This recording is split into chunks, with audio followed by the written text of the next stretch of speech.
ternyata juga setelah kita laksanakan kita tidak ada kesulitan menjadi benar-benar jadi hal sulit kendalikan. Jadi kemudian selama 1 bulan terakhir ada proses apa yang sudah terjadi? Ibu, untuk masa 1 bulan terakhir ini seperti yang sudah saya terima dalam pelatihan CGP, saya memang sudah mulai menerapkan pembelajaran yang berpihak pada anak, terus menambah media-media pembelajaran.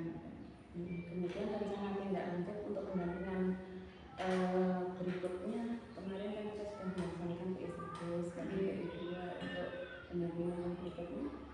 Untuk pendampingan berikutnya yang mungkin terkait dengan budaya positif, nanti akan kami bicarakan dengan teman-teman kira-kira waktu dan momen yang tepat yang nantinya tidak mempengaruhi Bapak Ibu guru sehingga kita rileks dalam melaksanakan aktivitas yang tentunya sudah tidak mengganggu pembelajaran anak. Misalkan kegiatan ini dilaksanakan setelah anak mungkin pulang, istirahat. Kemudian sampai apa yang diperoleh selama 1 bulan terakhir? Tentunya banyak sekali ilmu dari pelatihan yang sudah saya lakukan ini, dan ilmu tersebut semoga juga saya bisa menularkan ke teman-teman, juga saya bisa memotivasi teman-teman untuk mengikuti jejak saya ikut dalam program CGP. Kemudian Bapak Sekolah masih mendukung? Sangat mendukung, Bu. Beliau itu sangat mendukung. Sekiranya apa yang bisa mengembangkan potensi dari para peserta didik, terutama dari guru bukan peserta didik, di sini mengembangkan potensi profesi guru, beliau sangat mendukung. Termasuk rekan sejawat, panjenengan ketahui sendiri, teman-teman saya alhamdulillah sangat kompak. Semua kondisi yang sudah ada di sini itu tercipta bukan saya sendiri yang menciptakan, tapi atas bantuan rekan-rekan saya semuanya, Bu. Bentuk-bentuknya seperti pada kegiatan hari ini. Kegiatan hari ini mereka juga sangat support, mulai dari kemarin, Bu mau dihias apa? Untuk jenengan masih ada tantangannya dalam kegiatan guru pembela ini? Tentunya untuk ke depan saya rasa mungkin seperti yang sudah saya rasakan, Bu. Di sini saya juga sangat harus pandai-pandai mengatur jadwal, mengatur diri, mengatur kesehatan, sehingga dalam melaksanakan aktivitas ini yang penuh tantangan. Menurut saya ini penuh tantangan karena banyak hal baru yang saya pelajari. Jadi di sini tantangannya juga sangat luar biasa.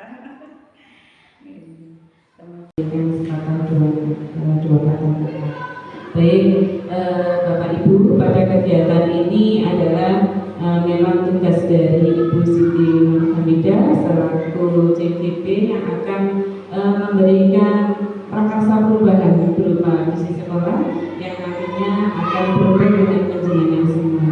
Baik, Bapak Ibu, waktu dan tempat saya silakan untuk Bu Siti Hamidah.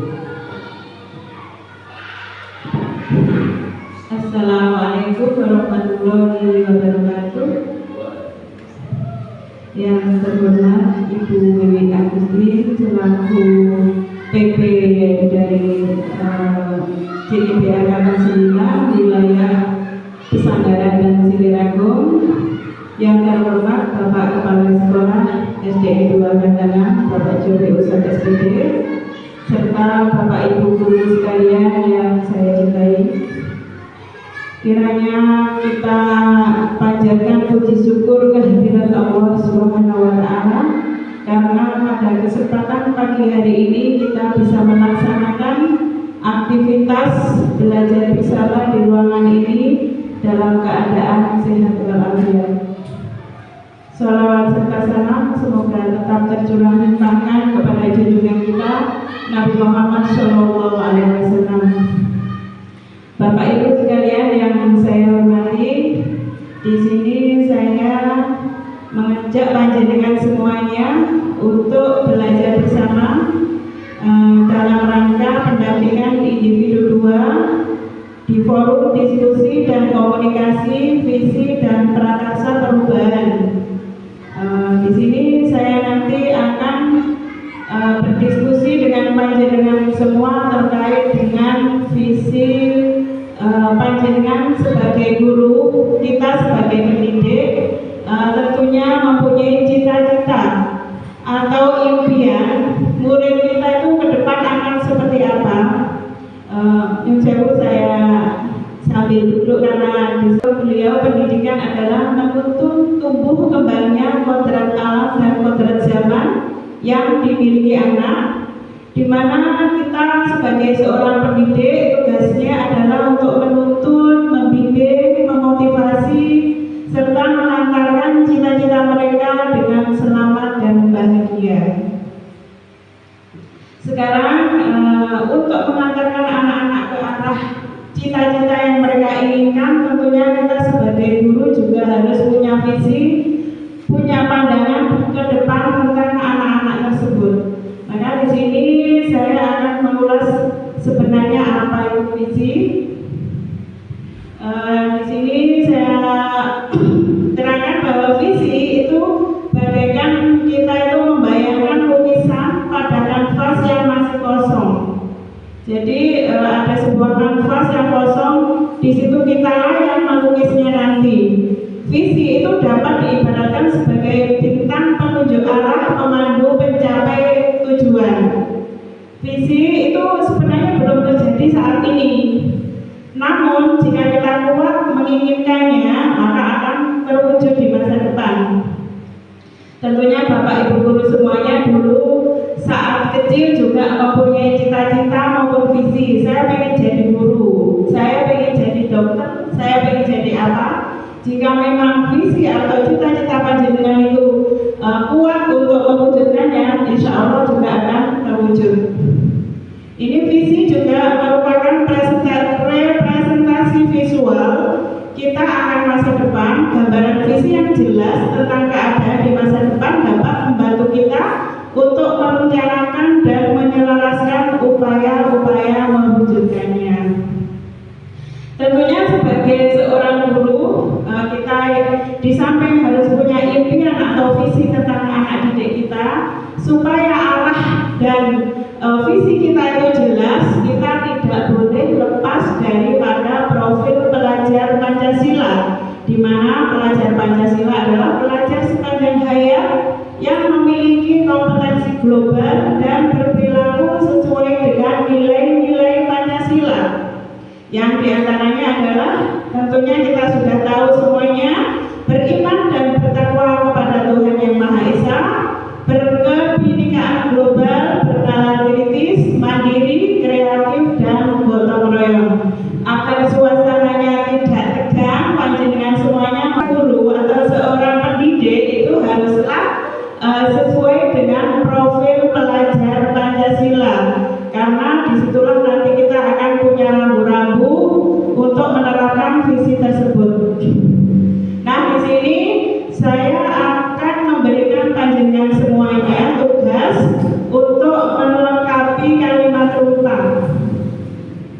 Kalimat rumpang ini nanti panjenengan isi, di mana panjenengan akan memimpikan murid yang seperti apa. Cuman saya teman-teman.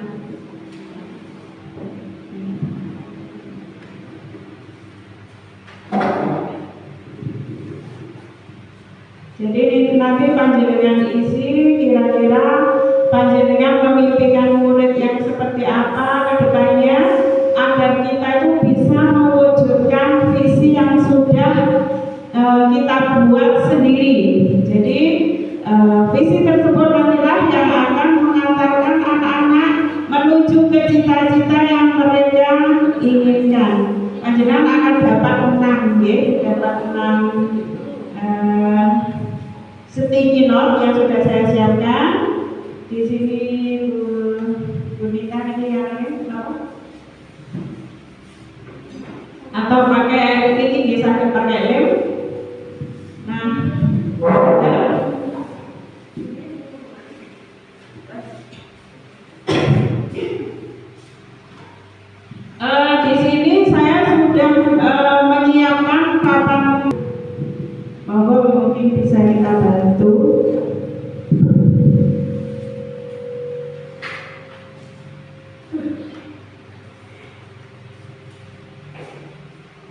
Bu Mida, boleh bertanya sedikit. Oke. Untuk yang pertama, itu kan pertanyaan kita memberikan murid-murid yang itu gambarannya itu kita ekspektasinya itu 2-3 tahun ke depan, apakah nanti sampai berapa tahun? Iya, diharapkan untuk visi yang kita impikan murid-murid ini memang bisa terwujud itu entah 2 atau 3 tahun ke depan. Kebutuhan kita kan menuntut mereka, Pak. Jadi kebutuhan kita menuntut mereka sehingga visi panjenengan yang sudah dituangkan itu nanti bisa mengantarkan mereka ke arah cita-citanya. Betul. Panjenengan selesaikan yang kita memimpikan murid yang seperti apa, itu panjenengan selesaikan dulu. Bu Iren sudah selesai, Bu? Loh, yang ini, Bu? Kurang satu. Satu, tinggal Pak orang satu ya. Bapak Ibu semuanya.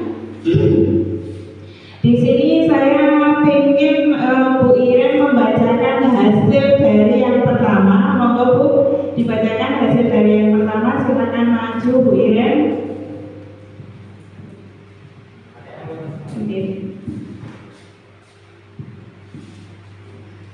Silakan ketinggal Bu. Yang pertama itu yang beriman dan bertakwa. Yang kedua itu kritis dan bisa menghadapi keadaan. Yang ketiga itu yang mampu mengikuti perkembangan teknologi dan berwawasan global. Yang keempat itu kita memimpikan murid yang mempunyai semangat belajar. Yang kelima itu sukses dan mampu menjadi pemimpin di masa depan. Dan yang terakhir itu adalah mencerminkan profil pelajar Pancasila dan Masya Allah, tepuk tangan untuk kita semuanya. Ternyata kalau dilihat dari apa yang sudah panjenengan tuangkan itu sudah sesuatu yang impian yang luar biasa. Monggo Bu Iren bisa duduk. Sekarang Bu Iren saya minta untuk maju membacakan tentang kita percaya bahwa murid adalah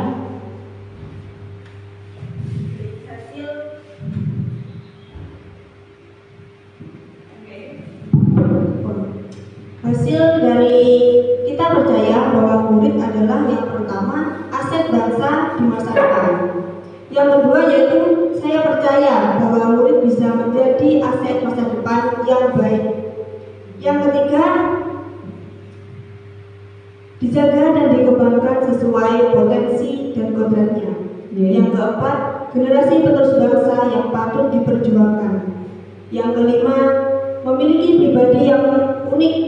Dan yang terakhir, yang keenam yaitu memiliki bakat minat masing-masing. Terima kasih Bu Ririn atas waktunya. Untuk selanjutnya monggo warga sekolah ini yang perjuangan yang tidak mudah dan perlu kolaborasi kemampuan masing-masing siswa dioptimalkan terus berubah ke arah yang lebih baik. Perubahan ke arah yang lebih baik. Kita yakin bisa melahirkan generasi yang unggul. Terima kasih Pak Eko. Untuk Pak Wawan, monggo mau pilih yang mana Pak? Yang double boleh. Untuk yang murid di sekolah ini sadar bahwa yang itu Pak. Murid di sekolah kita sadar bahwa betul sekolah bukan tempat untuk menuntut ilmu semata, tetapi juga untuk bersosialisasi dan bermusyawarah. Murid di sekolah untuk mengembangkan minat dan bakat mereka masing-masing. Kemudian jawaban ketiga, data. Ini ternyata kalau bisa kita simpulkan sebenarnya visi yang sudah panjenengan tulis di sini sudah sangat luar biasa, di mana panjenengan sebagai komunitas praktisi, sebagai pemimpin bagi murid-murid panjenengan sudah sadar benar bahwa murid kita itu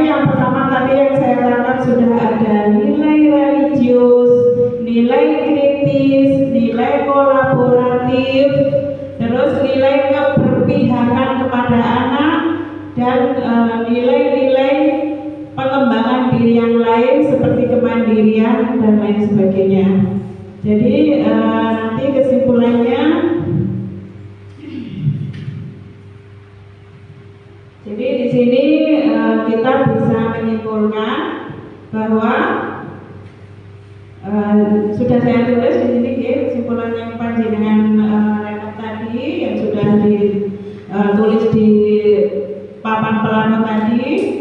Kesimpulannya adalah kita itu bercita-cita atau memimpikan murid yang beriman dan bertakwa kepada Tuhan Yang Maha Esa, memiliki semangat belajar sepanjang hayat seperti pada profil pelajar Pancasila, kritis menghadapi keadaan, mampu mengikuti perkembangan teknologi dan berwawasan global, sukses dan mampu menjadi pemimpin di masa depan menurut bidang keahlian masing-masing, serta mencerminkan profil pelajar Pancasila dalam dirinya. Di sini kita lihat dari visi yang sudah panjenengan tuangkan tadi, kira-kira sejalan apa tidak dengan visi misi sekolah. Maaf, mohon maaf, misinya tidak. Visi sekolah maksud saya, saya keliru berucap tadi. Visi sekolah yang kemarin sudah saya copy paste dari KUSP yang sudah di share oleh Bu Ririn sebagai penanggung jawab yang mengetik KUSP. Di sini visi sekolah kita adalah terwujudnya peserta didik yang beriman, cerdas, terampil, mandiri dan berwawasan global. Jadi terwujudnya peserta didik yang beriman, bertakwa, terus kemudian cerdas, terampil dan mandiri itu harus kita wujudkan, kita munculkan dalam pembelajaran sehari-hari. Oke? Nah, sekarang apa yang sudah kita lakukan tadi itu barangkali Bu Yusewu mikrofonnya. Di sini apakah visi sekolah kita itu sudah selaras dengan cita-cita kita untuk murid? Niki mau Pak Wawan dengan bantu saya kira-kira visi sekolah kita itu kan sudah ada tadi visi sekolah kita. Terwujudnya peserta didik yang beriman. Tadi sudah ada yang bilang ada unsur religius di sana. Kira-kira boleh ditampilkan pertanyaannya, Bu Rica? Pertanyaannya ini, Pak. Apakah visi sekolah kita selaras dengan cita-cita kita untuk murid kita? Visi kita ini, Pak. Jadi berdasarkan apa yang sudah jenengan tanyakan, menurut saya sudah selaras, Bu Mita. Kenapa? Karena di poin pertama jawaban dari teman-teman tadi ada yang menjawab bahwa kita memimpikan murid-murid yang beriman dan bertakwa. Itu sudah selaras dengan visi sekolah, yaitu terwujudnya peserta didik yang beriman. Dan kemudian juga yang terakhir itu dan berwawasan global, juga ada teman-teman yang sudah menjawab bahwa di sana mereka menginginkan bahwa murid-murid itu mampu untuk mengikuti perkembangan zaman dan berwawasan global. Sehingga saya rasa di sini visi sekolah sudah selaras dengan apa yang sudah kita impikan. Terima kasih pendapatnya Pak Wawan. Berarti di sini untuk pertanyaan yang kedua dan ketiga, adakah yang ingin disesuaikan atau ditambah? Berarti ada nomor kira-kira. Bukan kalau sudah selaras atau sudah serasi dengan cita-cita kita untuk murid, kita perlu menambahkan atau bukan? Bukan. Terus kemudian berarti di sini sudah pas, tidak perlu masukkan lagi. Sudah, berarti kesimpulannya visi kita itu sama dengan visi yang sudah kita lakukan di sekolah atau sudah diterapkan di sekolah. Nah, di sini Dari visi sekolah kita ini terwujudnya peserta didik yang beriman, cerdas, terampil, mandiri, dan berwawasan global. Tentunya kita tidak hanya akan diam, Bapak Ibu. Artinya kita harus punya perubahan yang bisa kita lakukan atau kita tingkatkan untuk mewujudkan visi tersebut. Jadi apakah kita terus ujuk-ujuk akan terwujud siswa yang seperti yang kita inginkan kalau kita tidak melakukan perubahan atau melakukan tindakan? Kira-kira terwujud atau bukan? Tidak kan, ya? Jadi di sini untuk itu saya ulas satu demi satu. Yang pertama, kita menginginkan peserta didik yang beriman dan bertakwa, betul ya? Nah, karena kita itu menginginkan peserta didik yang beriman dan bertakwa, tentunya di sini kita harus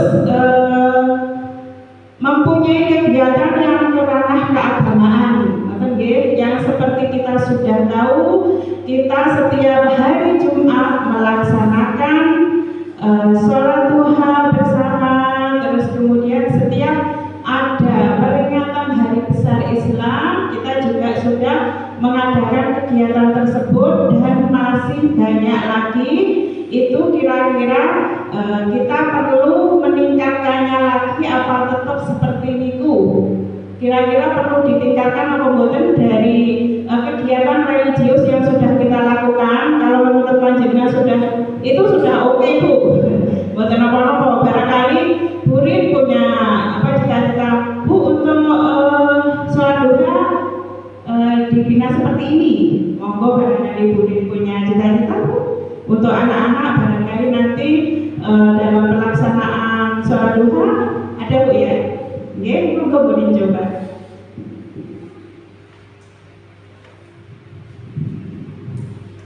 Untuk mewujudkan peserta didik yang beriman dan bertakwa, kira-kira kegiatan religius apa yang perlu panjenengan tingkatkan di sini, kita tingkatkan bersama. Baik, terima kasih. Untuk meningkatkan peserta didik yang memiliki karakter religius, menurut saya yang ada di sekolah SD 2 Medan ini cukup sangat baik Bu.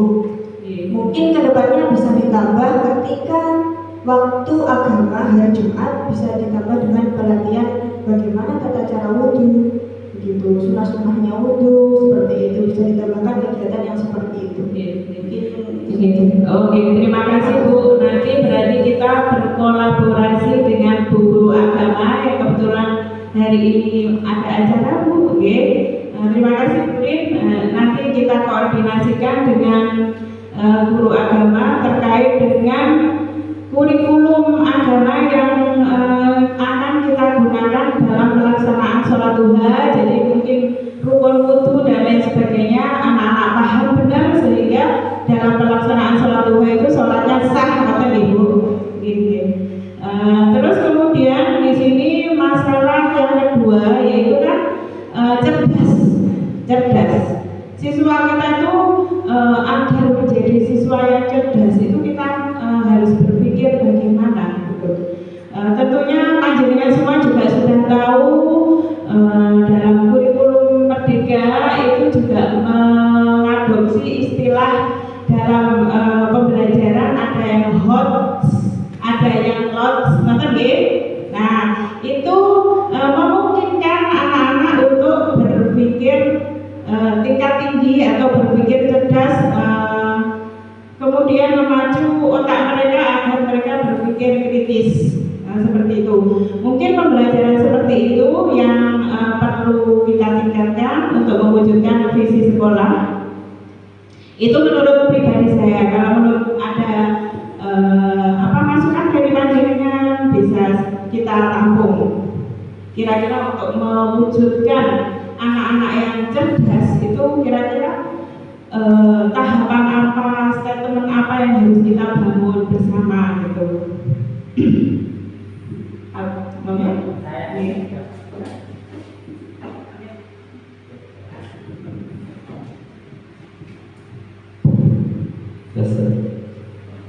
Masukan dari saya untuk yang perubahan yang kan yang di tahapan yang kedua yaitu mewujudkan misi yaitu yang cerdas.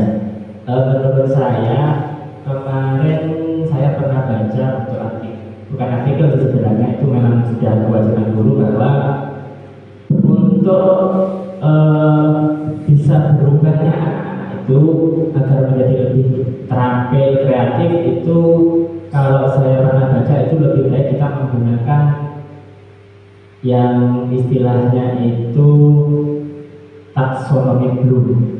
Di situ kalau kita kaitkan dengan yang jenengan katakan tadi bahwa HOTS itu kan berkaitan dengan taksonomi Bloom. Jadi nanti di taksonomi Bloom itu ada beberapa tingkatan, kalau tidak salah ada 5 atau 4 tingkatan.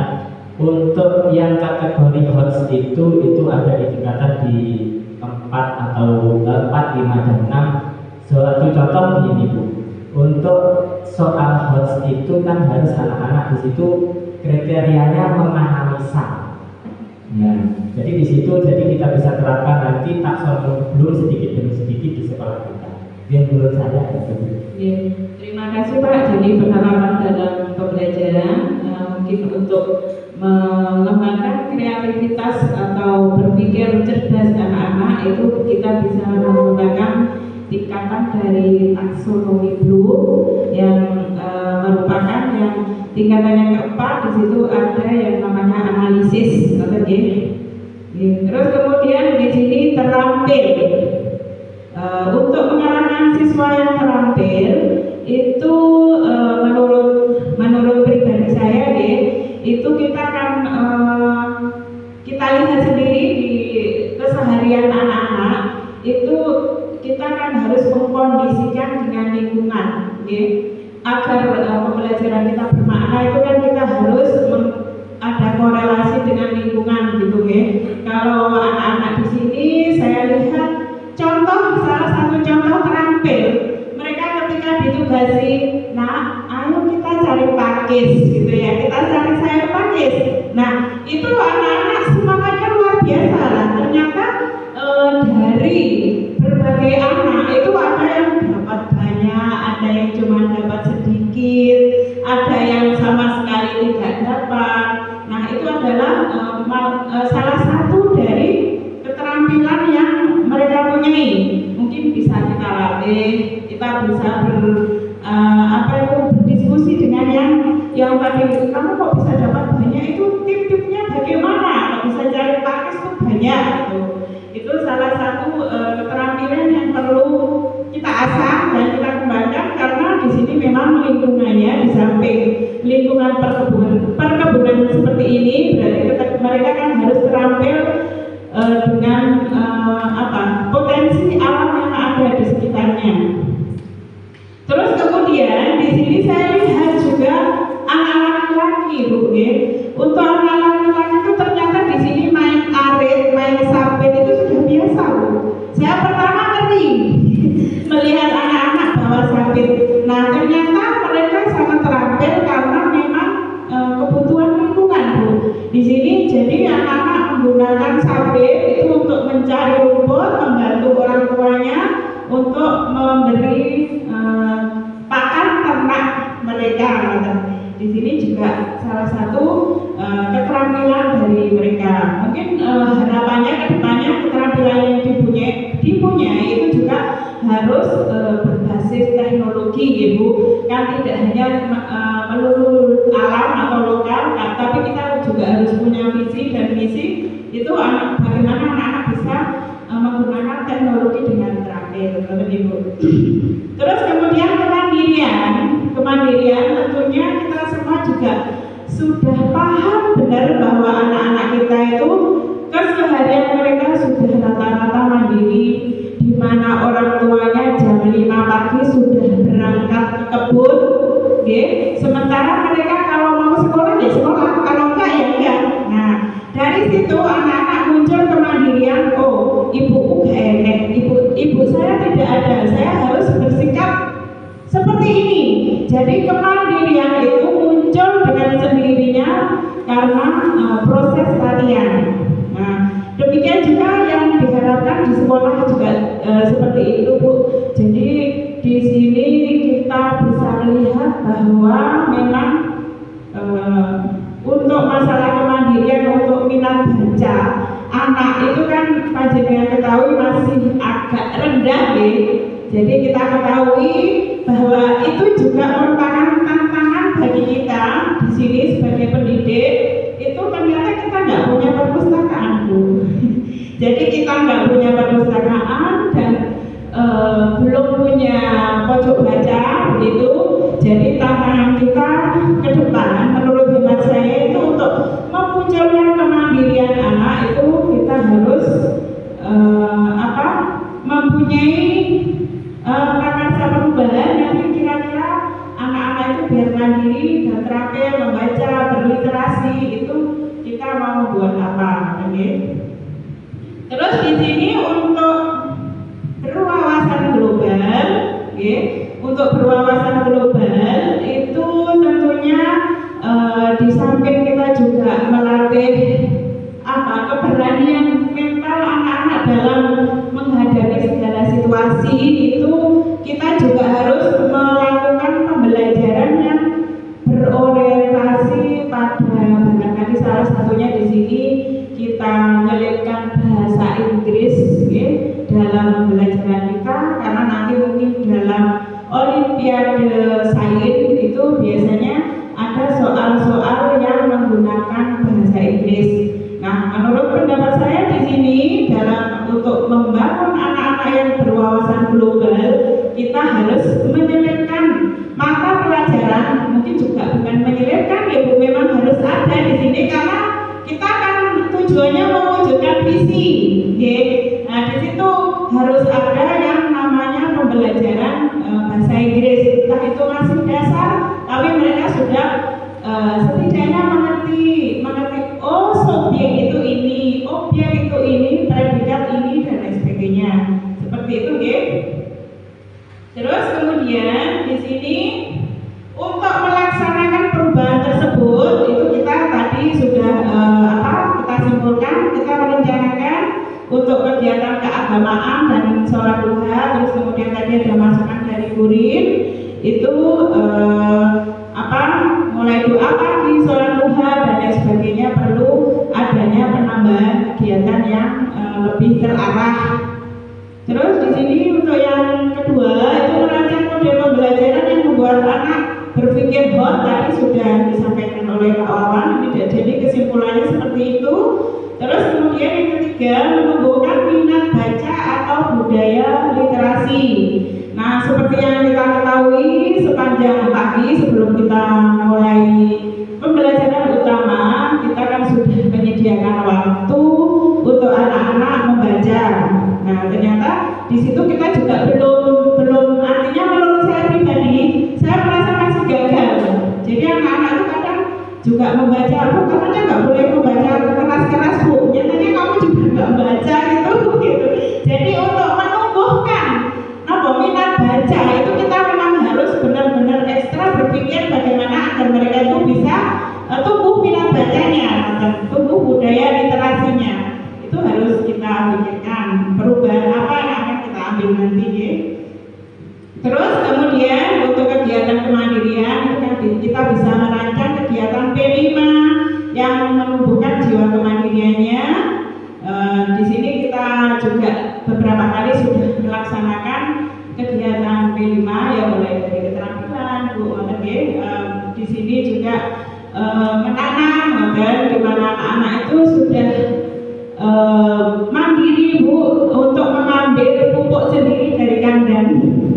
Pupuk sendiri, mereka itu tidak istilahnya berani kotor, gitu. Mereka berani kotor untuk melaksanakan pembelajaran P5-nya. Jadi di sini kita sebagai guru tinggal mengarahkan mereka agar tidak keluar dari koridor tersebut. Nah, di sini sebagai yang sudah saya sampaikan tadi, bahwa dalam pembelajaran yang mau kita wujudkan itu kita harus mengadakan prakarsa perubahan atau hal yang harus diubah di sekolah ini, yang baik kita lanjutkan, yang masih kurang kita lengkapi, dan yang jelek kita tinggalkan. Di sini saya sebagai seorang CGP yang mempunyai peran untuk berkolaborasi dengan panjenengan semuanya. Saya mempunyai peran untuk mensosialisasikan apa yang saya punya dengan panjenengan semuanya. Di sini saya mendapatkan ilmu tentang pendekatan inquiry apresiatif atau disingkat dengan IA. Kalau panjenengan mungkin kenalnya EIA, gitu. Itu yang teknologi ngoten nggih. Di sini IA atau inquiry apresiatif adalah suatu filosofi landasan berpikir yang berfokus pada upaya kolaborasi untuk menemukan hal positif dalam diri seseorang, dalam suatu organisasi dan dunia di sekitarnya, baik di masa lalu, masa kini maupun masa depan. Itu menurut Cooper-Ryder dan Whitney. IA itu dikenal sebagai pendekatan manajemen perubahan yang kolaboratif dan berbasis kekuatan. IA ini sebagai pendekatan manajemen perubahan yang pertama kali diperkenalkan oleh Cooper-Ryder dalam langkah 4D: Discover, Dream, Design, Deliver. Di situ yang kemudian bisa kita kenal di Indonesia dengan istilah baja. Apa itu baja? Di sini sebelum melangkah ke baja, ternyata ada tahap-tahap yang harus kita lalui. Karena tadi kan inquiry apresiatif itu kita berbasis kekuatan, maka kekuatan apa yang kekuatan positif apa yang kita punya dari hal yang ada di sekolah ini. Yang pertama di sini kita kenal istilah atap. Ada aset, tantangan, aksi dan pembelajaran. Di sini untuk asetnya saya buat, mungkin panjenengan nanti bisa menyemangati atau barangkali bisa menambahkan dari apa yang sudah saya buat. Aset itu adalah bisa diri sendiri, karena sebenarnya motivasi terbesar itu berasal dari diri sendiri. Ketika kita tidak termotivasi untuk melakukan sesuatu, maka ya tidak akan ada perubahan. Jadi diri sendiri, rekan sejawat dan siswa itu merupakan aset yang kita punya. Nah, kemudian aset selanjutnya kita itu pengadaan pojok baca. Kalau perpustakaan barangkali terlalu perpustakaan dan gitu. Kalau pojok baca itu lebih familiar ke anak-anak, sehingga kita harus menciptakan pojok baca yang di situ anak-anak itu nyaman, gitu loh. Barangkali kalau kita kantin mungkin punya kantin di dekat kantin, atau mungkin bisa disebut dengan istilah kantin baca, gitu ya, belajar sambil membaca, atau barangkali di kelas itu juga kita desain sedemikian rupa sehingga anak-anak itu nyaman di situ. Nanti untuk masalah teknisnya bisa kita sikapi dengan pembagian tugas, mungkin desain yang kita ciptakan itu seperti apa gitu. Terus aset yang lain adalah buku-buku. Nah, buku-buku ini tentunya kita juga sudah memiliki banyak buku, memiliki buku cerita, buku fiksi maupun non fiksi, sehingga nanti bisa kita tampilkan dalam pojok baca tersebut. Di sini untuk kelas saya itu kemarin untuk menyikapi anak-anak yang kurang terampil dalam membaca, saya juga sudah berusaha untuk membeli buku-buku cerita. Barangkali Bapak Ibu yang di rumah punya buku cerita nganggur, bisa sebagai aset yang dipakai di sekolah nanti sebagai pojok baca.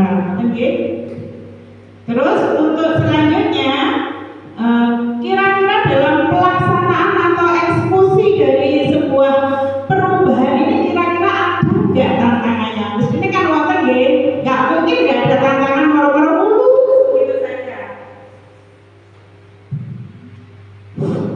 Nah, kemudian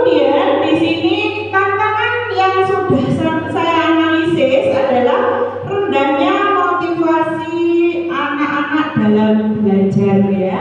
Di sini tentunya kita sendiri juga sebagai guru kadang juga prihatin, kita juga manusia yang mempunyai kemampuan terbatas juga melihat kondisi anak-anak yang motivasinya rendah dalam belajar itu kita sebenarnya juga mikir ini anak mau diapakan, ini kira-kira solusinya bagaimana, kan gitu. Nah itu saya kemarin itu punya ide bagaimana untuk membuat semacam media pembelajaran, kita sharing untuk membuat media pembelajaran. Misalnya Bu Iren punya media pembelajaran matematika, Bu Iren agama, Bu Nita mungkin mata pelajaran keterampilan, Pak Wawan IPA, mungkin Pak Eko apa deh. Di sini nanti dikombinasikan sehingga bisa tepat guna untuk anak-anak dan menyenangkan. Karena motivasi belajar anak itu sebenarnya muncul ketika pembelajaran menarik ini. Kan menurut hemat saya seperti itu. Jadi motivasi besar seorang anak untuk sebuah pembelajaran ketika kita menyajikan pembelajaran yang tidak monoton, yang menarik, yang benar-benar mereka minati, itu nanti akan melahirkan motivasi belajar. Terus selanjutnya rendahnya minat baca, sudah saya ucapkan tadi bahwa minat baca anak-anak itu juga masih rendah, terbukti dengan beberapa anak yang belum bisa membaca, mungkin juga karena mereka mempunyai latar belakang orang tua yang kurang mendukung terhadap pendidikan putra putrinya sehingga di rumah dibiarkan begitu saja. Itu PR buat kita agar kita tidak bisa melayani mereka dengan baik, benar? Terus kemudian di sini tantangan yang selanjutnya seperti kita ketahui kita tidak mempunyai pojok baca dan perpustakaan. Jadi nanti kedepannya kita harus bisa mewujudkan pojok baca ini. Nanti insya Allah kita bisa berkoordinir dengan bendahara ya Pak ya. Barangkali nanti Pak Bendahara, Pak Eko, kita bagaimana nanti bisa berbelanja semacam mungkin rak-rak buku atau bagaimana yang sederhana Pak yang nanti bisa kita pakai sehingga terwujudlah pojok baca yang kita inginkan. Nah dalam mewujudkan prakasa perubahan tersebut tentunya tujuan pembelajaran yang kita inginkan adalah meningkatnya motivasi dan minat belajar siswa, terus tumbuhnya kreativitas guru dalam mengelola pembelajaran. Nah, terus kemudian selanjutnya meningkatnya minat baca siswa, tumbuhnya tanggung jawab siswa, karena di situ nanti dalam pojok baca tentunya kan tidak kita biarkan begitu saja setelah membaca terus kemudian anak-anak itu keluar begitu saja gitu ya. Jadi di sini harus ada semacam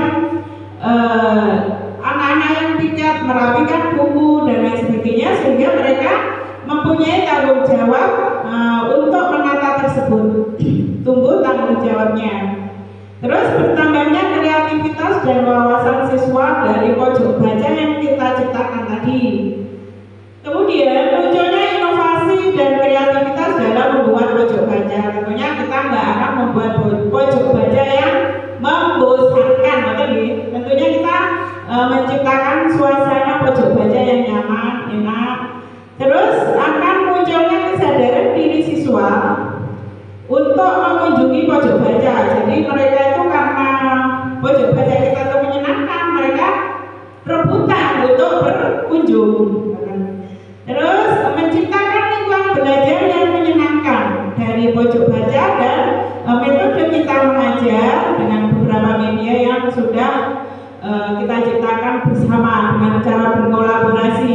Kalau saya sendiri barangkali ide saya cuma ini. Kalau nanti ditambah idenya Bu Nita, idenya teman sekelas, ini sudah beride-ide, sudah beberapa ide yang kita miliki. Terus kemudian dari pernyataan prakarsa perubahan tersebut itu kan kita harus mengambil salah satu yang paling fokus yang urgent menurut kita dari hal tersebut. Ini kan ada beberapa nih, contohnya menciptakan media belajar yang menumbuhkan siswa, mewujudkan budaya literasi yang mandiri di sekolah, meningkatkan kreativitas dan kolaborasi, membuat pojok baca yang menarik. Nah, itu kita kira-kira dari 3 komponen ini, manakah yang paling urgent? Apakah menciptakan media, atau mewujudkan budaya literasi, atau meningkatkan kreativitas dengan membuat pojok baca? Menurut panjenengan bagaimana? Ada yang punya ide, Pak Wawan atau barangkali Pak Eko? Boleh lihatlah di slide-nya. Kira-kira yang paling urgent yang mana? Barangkali ada pendapat menurut panjenengan yang mana, nanti bisa kita sepakati. Monggo yang mau berpendapat, Wiren barangkali monggo. Ayo Bu. Oke, mana kata ini apa Mas?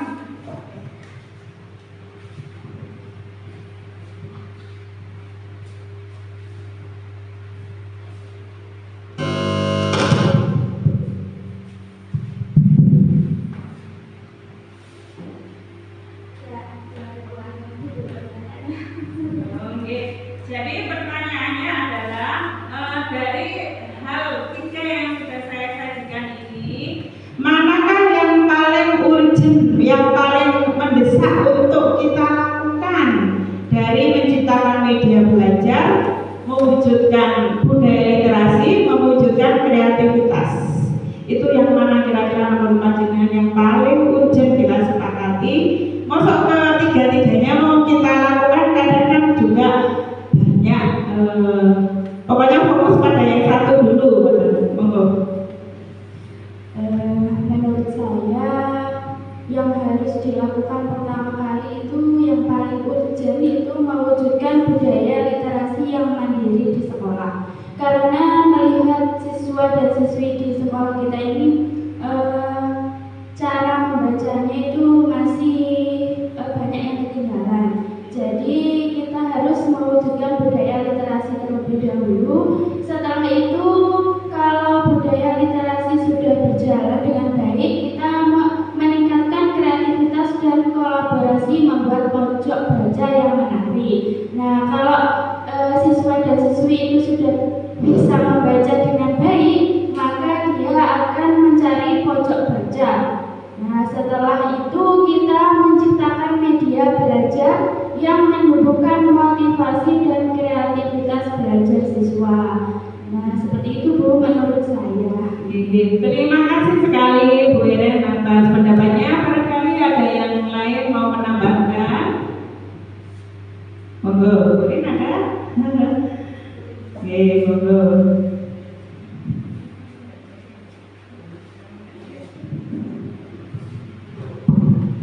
Dari ketiga poin tersebut sebenarnya semua itu penting, tapi jika dipilih salah satu, saya lebih memilih untuk menciptakan media belajar yang menumbuhkan motivasi dan kreativitas belajar siswa.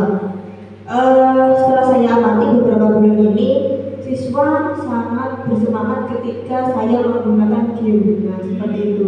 Jika dalam pembelajaran saya membuat game, siswa akan sangat termotivasi, sangat semangat. Nah, dari games itu saya bisa mengarahkan mereka untuk syaratnya jika ingin bermain game, kalian harus seperti ini, kalian harus mengikuti apa perkataan saya dan lain-lain. Nah, maka dari itu menurut saya media pembelajaran yang cocok itu sangat penting untuk menumbuhkan motivasi dan kreativitas siswa. Itu saja, terima kasih. Terima kasih Bu. Jadi ada 2 pendapat. Yang pertama mewujudkan budaya literasi, terus kemudian menciptakan media belajar yang menumbuhkan motivasi dan kreativitas siswa.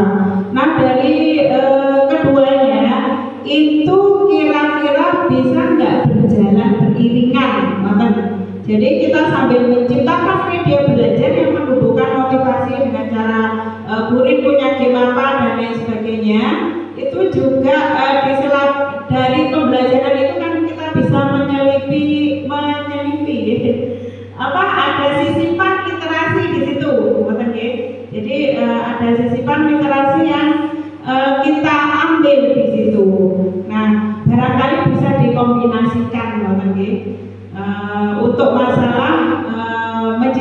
media belajar yang menumbuhkan motivasi dan kreativitas belajar siswa, itu kita juga mengambil untuk mewujudkan budaya literasinya.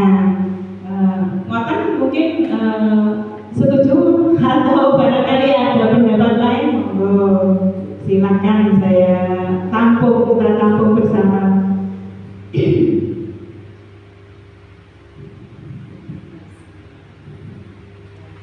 Oke, lanjut. Nah, jadi di sini kita bisa menyepakati bahwa nantinya perubahan yang kita lakukan adalah menciptakan media belajar yang menumbuhkan motivasi dan kreativitas siswa untuk mewujudkan budaya literasi di sekolah. Barangkali bisa ya. Jadi menciptakan media belajar yang menumbuhkan motivasi dan kreativitas belajar siswa untuk mewujudkan budaya literasi yang mandiri di sekolah. Jadi idenya Bu Iren masuk, idenya Bu Rin juga masuk. Nah, di sini untuk tahap-tahapnya dalam pembelajaran CGP kita mengenal istilah baja. Apa itu baja? Adalah prakasa perubahan yang merupakan perubahan dari IA tadi, ya, inquiry apresiatif, yang mana B merupakan singkatan dari buat pertanyaan utama. Jadi kita harus membuat pertanyaan. Mungkin kalau di dalam bahasa Indonesia itu kan ada 5W plus 1H, oke? Nah, untuk mewujudkan perubahan itu kita kan terlebih dahulu bertanya kira-kira apa yang saya lakukan untuk mewujudkan budaya literasi ini. Itu B-nya ya. Terus kemudian yang selanjutnya adalah A, ambil pelajaran. Jadi pertanyaannya itu lebih digali lebih jauh lagi, apa yang akan kita lakukan, dan sudah muncul tindakan di situ, tindakan penyelidikan yang nantinya bisa kita terapkan. Jadi ini belum penerapan. Kalau baca itu masih rencana ya. Jadi rencana eksekusinya itu nanti seperti apa gitu.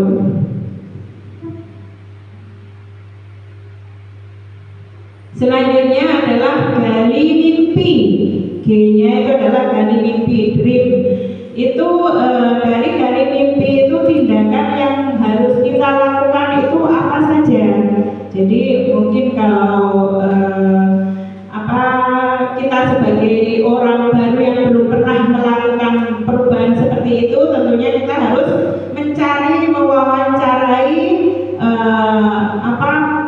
semacam pakar atau mungkin bukan pakar, orang yang sudah berhasil menerapkan itu. Jadi kita harus mencari narasumber sebagai teman sharing, sebagai tempat kita untuk merancang perubahan tersebut itu arahnya bagaimana, okay? Terus dilanjutkan pada J, jabarkan rencana. Jadi di sini tindakan tersebut mulai sudah pada langkah awal kegiatannya bagaimana, terus apa yang harus dimunculkan dalam mewujudkan literasi tersebut, terus dampak yang akan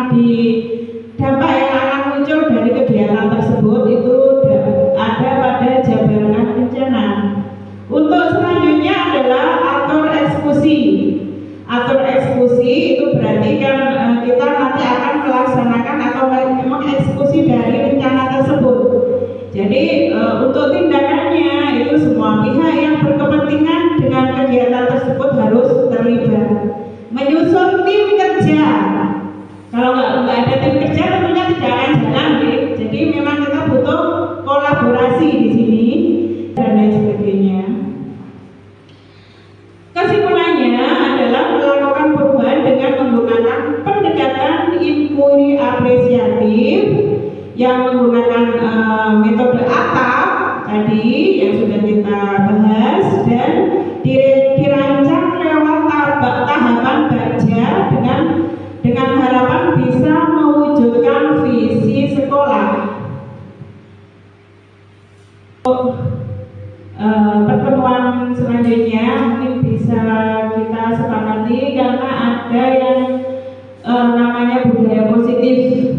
Jadi di sini diharap pertemuan selanjutnya entah itu minggu depan atau barangkali entah ini untuk dalam minggu-minggu ini, mari kita jasmani dan rohani mereka juga terus berkembang sesuai harapan, sesuai kodrat mereka masing-masing. Bahagia berarti yang namanya bahagia melaksanakan cita-cita dengan bahagia, didik kita dengan baik, otomatis kita juga akan merasa bahagia. Seorang guru yang bahagia akan melahirkan anak-anak yang bahagia juga. Demikian pertemuan kali ini, kurang lebihnya saya mohon maaf. Wabillahi taufiq wal hidayah. Wassalamualaikum warahmatullahi wabarakatuh. Alhamdulillah selesai akhirnya. Tepuk tangan Bapak Ibu. Saya berdiri lumayan. Saya sangat berdecek ini ya, luar biasa. Baik, sampai pada saat ini Bu Hamidah sudah menguasai banyak hal materi mulai dari modul berapa Bu? Modul 1.1 sampai 1.3 beliau sudah menguasai dengan baik. Baik, Bapak Ibu, yang bisa saya ambil kesimpulan bahwa visi yang sudah diambil oleh SDN 2 Kandangan ini sudah mencerminkan perwujudan profil pelajar Pancasila seperti yang sudah penjenengan nyanyikan tadi. Sekaligus di situ tadi Bu Siti Nurhamidah beserta penjenengan juga sudah ada misinya tadi ya Bu ya. Kemudian visi sekolah juga sudah selaras dengan visi dari CGP sendiri. Kemudian berikutnya CGP juga sudah menguasai tentang pemahaman metode apa tadi Bu, ATA, kemudian tahapan kerja, juga pendekatan apa tadi Bu, IA apa IA Bu? Bahasanya kalau saya IA karena orang Jawa ya, industri apresiatif. Kemudian juga perlu adanya prakarsa perubahan, di mana tadi bahwa dimanapun rata-rata memang anak-anak kurang tentang literasi untuk membaca. Sehingga apa yang perlu kita lakukan yaitu kita minimal kalau tidak mempunyai perpustakaan, kita adakan pojok baca walaupun sangat sederhana. Tetapi perlu kita ketahui bahwa pojok baca itu isinya bukan buku materi pelajaran. Itu tidak diperkenankan. Jadi pada pojok baca itu adalah buku literasi yang bukan buku pelajaran. Buku cerita, dongeng, kalau dulu ada majalah buku, sekarang ada sudah lima buku yang tentunya disesuaikan dengan kondisi lingkungan yang ada di sekitar kita. Seperti tadi anak-anak sudah terbiasa memegang sabit karena mereka sudah membantu orang tuanya. Kemudian mencari pakis. Nah, pakis ini nanti juga sudah kelimanya ini bisa dimasak sendiri. Kemudian anak-anak bisa berwirausaha, mungkin ada marketing day di sana. Pakis diganti apa ya, digeser, digeser-geser. Itu mungkin bisa diceritakan marketing day bersama dengan para wali murid. Kemudian luar biasanya juga bahwa Bu Siti Nurhamidah sudah mempunyai rencana tindak lanjut, yaitu membuat satu kesepakatan budaya positif yang akan dilaksanakan di sekolah penjenengan semua. Baik, sebelum saya akhiri, saya punya pantun ini mudah-mudahan cocok ya. Jalan-jalan ke SDN 2 Kandangan, bertemu jalan penuh batu. Saya tadi pernah agak keblender sedikit dari politik asyik, makin maju tepuk tangan. Baik Bapak Ibu, semoga kita sesuai dengan harapan kita membawa anak-anak maju bersama dengan guru-guru hebat dan Bapak Kepala Sekolah yang selalu memberikan motivasi. Maka kegiatan ini saya akhiri, mohon maaf sebelumnya jika ada kata-kata atau perbuatan saya yang tidak berkenan dari penjenengan, dan saya akhiri wabillahi taufiq wal hidayah. Wassalamualaikum warahmatullahi wabarakatuh.